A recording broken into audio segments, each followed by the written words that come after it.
What's up guys, and welcome back to another episode of La Liga Career Mode. This is episode number 16 and we're starting today's episode off with a look at the World Cup 2022 in Qatar at the end of the first season, with Granada, a heavily successful first season in my book, finishing in the top 10 in our debut year in La Liga. As you take a look at the World Cup and what happened in Qatar, well, this was very interesting indeed. Poland went all the way to the semis, finished third place, but the winners, Spain. You love to see it. Beat France in the final by 3 goals to 1 to pick up their second World Cup.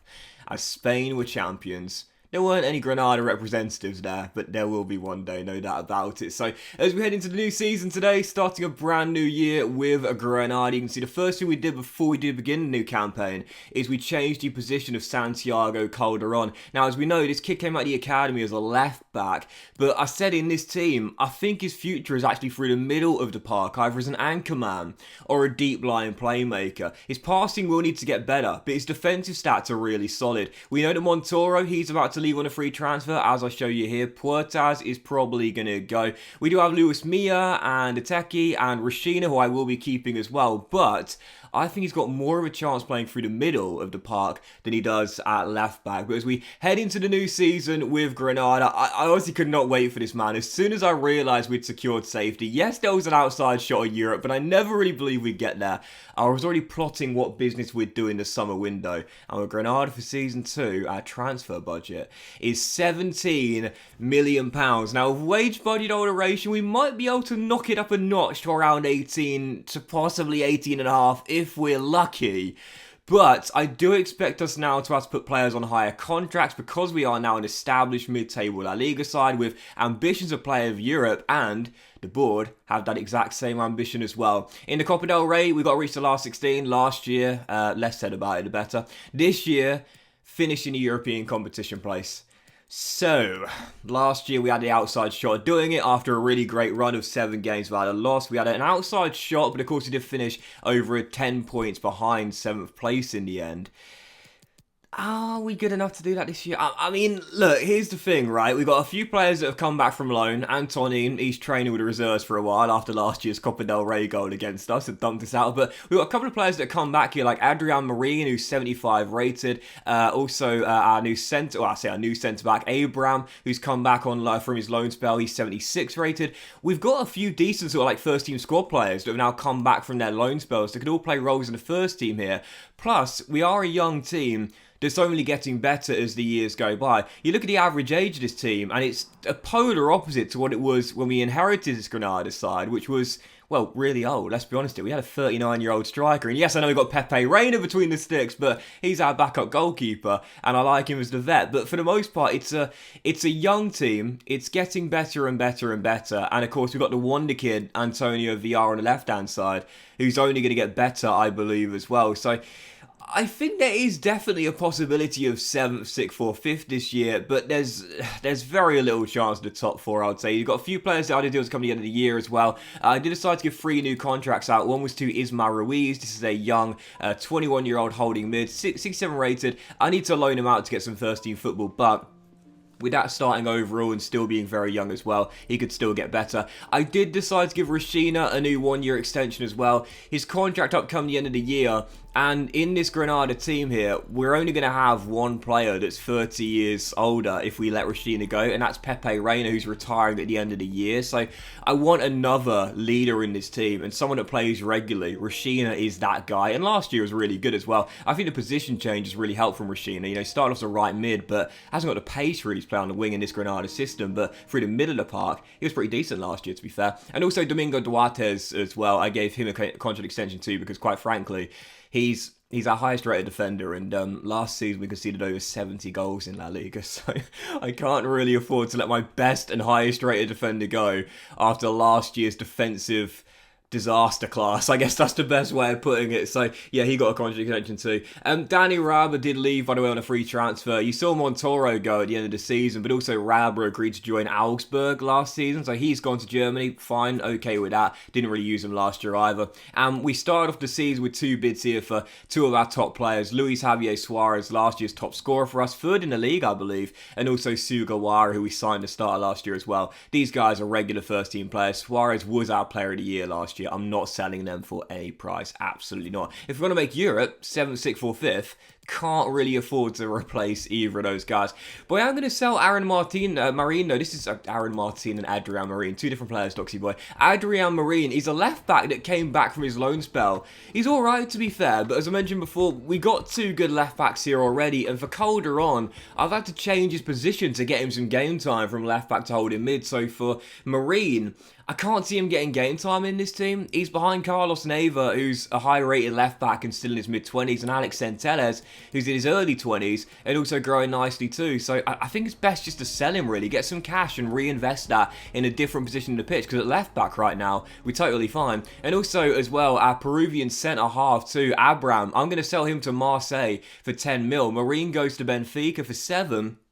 And we're going to sell the Peruvian for 10 as well. That's going to be 17 million coming in there for two players returning from loan who I didn't really have many plans to use. Yes, they could have been squad players, but I don't think depth is that important to us here at Granada, because as you know, in FIFA career mode, you don't get that many injuries. Even though I've upped the injury sliders immensely, we still don't get that many injuries. So squad depth is not that important, and especially so when we're not playing European football. I'll often say this, like if you're not in a European competition, I don't really feel like you need that big of a squad. Yes, you do need to make sure you've got some cover for that 1 or 2 injuries per season and for those midweek clashes, yes, but you don't really need like an abundance of depth. You really don't, If you're not playing in Europe, your players most of the time are going to be totally fine to play week in, week out. Even so, for new signings with Granada, well, again, we've not got much money to work with in Season 2, so it's important we stretch the pennies here in this summer window, and there are some decent freebies available, including this young holding mid, Spanish 19-year-old new gen,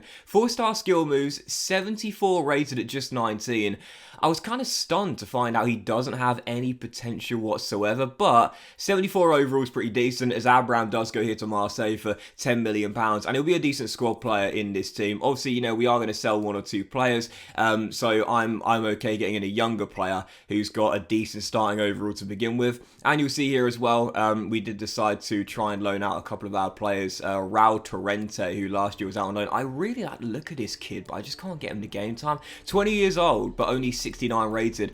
If this guy was just a little bit higher rated, just a little bit higher rated, 73, 74 overall, I think I wouldn't mind giving him some game time ahead of Duarte and also Catania as well, and Jerome too, but 69 overall is just a little bit too low rated for La Liga. If we conceded over 70 goals last season with an 80 rated Duarte and also Catania, who was pretty decent as well, Heaven knows that 69 rated Torrente is going to get targeted every single game. And with that in mind, I did decide to bring in a new centre-half for this year and spend the bulk of my budget on a really solid defender who's in the prime of his career right now. Of course, we want young talent to develop for the future, but last season, the story was pretty obvious. Granada could not defend, so we need to bring in someone with first-team quality. And after Osasuna were relegated last year, I thought this was going to be a realistic transfer, and a good one too. David Garcia, part of the Osasuna side that went down. We inquired about his valuation. In the end, we spent a little bit more than I was hoping to do so. I gave Osasuna Puertas, who, as we know, did his ACL towards the back end of last year. We wouldn't see him again till Christmas time anyway. And I just thought, at 30 years old, I was going to sell him in the summer, whether he was injured or not. So I thought that was kind of a good deal there, to be fair. It was a less than valuation transfer bid initially, but a player who is now 30 was going to go in the summer anyway, and is injured until around Christmas time regardless. So I don't think that was too bad of a deal. The contract wasn't too bad either. 22.5 grand a week, 5-year deal, and David Garcia becomes our second signing of the summer, but our first big one. You look at his stats here. He's quite tall. He's got 89 jumping. He's got great defensive stats. Look at that stat there that jumps out at you. 90 heading accuracy. You think about the amount of goals conceded from corners last year. Well, hopefully his aerial presence with the high jumping and the good heading and being 6'1" as well should see us be a little bit better this year, defending set pieces. I talked about it. We conceded so many goals last year from set pieces and rebound goals, so that was a big reason why I decided to go in for Garcia there. But yeah, really good in the air, or so it seems. 81 overall, in the prime of his career at 28. Still has around 3 or 4 years before he starts to show signs of decline. That to me was a really good signing, and a realistic one as well, because with Osasuna going down, let's be honest here, at 81 overall in the prime of his career right now, he's not going to want to stay in the Segunda division. I think I made the right call there. So speaking of signing players that have recently relegated sides, I did decide to make our third signing to end today's episode off, and Carlos Bacca is retired, as we know. We're gutted about it because the Colombian last year did really well, averaging over 1 in every 4 games as a backup striker, but I wanted to sign a physical striker to replace him, and this guy looks really, really solid. 24 years old, 75 rated, and I looked this guy up after making this signing. Randy Nteka. Now, he's got a fantastic story, which I'll briefly touch on here as we get a bid here for our goalkeeper, Aaron, our backup, who I'm going to sell this year, as Pepe Reina is currently our, not understudy, but our backup goalkeeper, substitute goalkeeper for Luis Maximiano. Randy Nteka, very briefly on this, from Paris, he decided as a youngster to go to Madrid on the promise of an agent who said that he would get him some trials at the biggest clubs in Madrid, including Real, of course. In the end, it turned out to be a bit of a farce, and the agent was just basically knocking on doors saying, this is a good player, what do you think?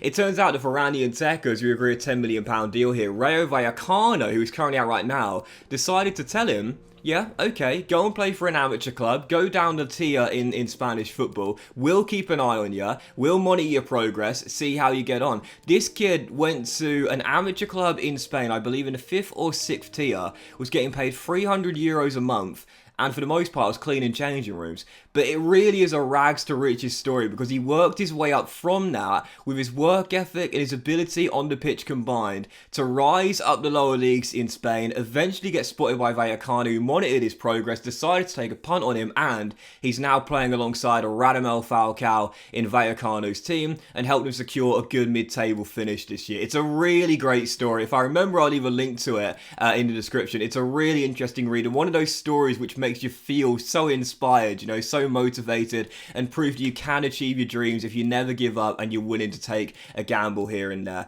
Randy Nteka is in. He's our replacement for Carlos Bacca. I think a really good, solid stand-in as well. He's tall, he's strong, he's quick, and a decent finisher. And at 24, he's got a long way to go as well. With $5.5 million in the budget and a month to go before the season starts with Granada, the transfer window's not done yet. We've really got to continue stretching our pennies if we're going to improve this team. But that will in today's episode of La Liga Crema, guys. Big thank you for watching. I hope you enjoyed it. If you had, then please drop a like. Much love to you all. Have a fantastic day, and I'll see you for the next episode of La Liga Career Mode very soon.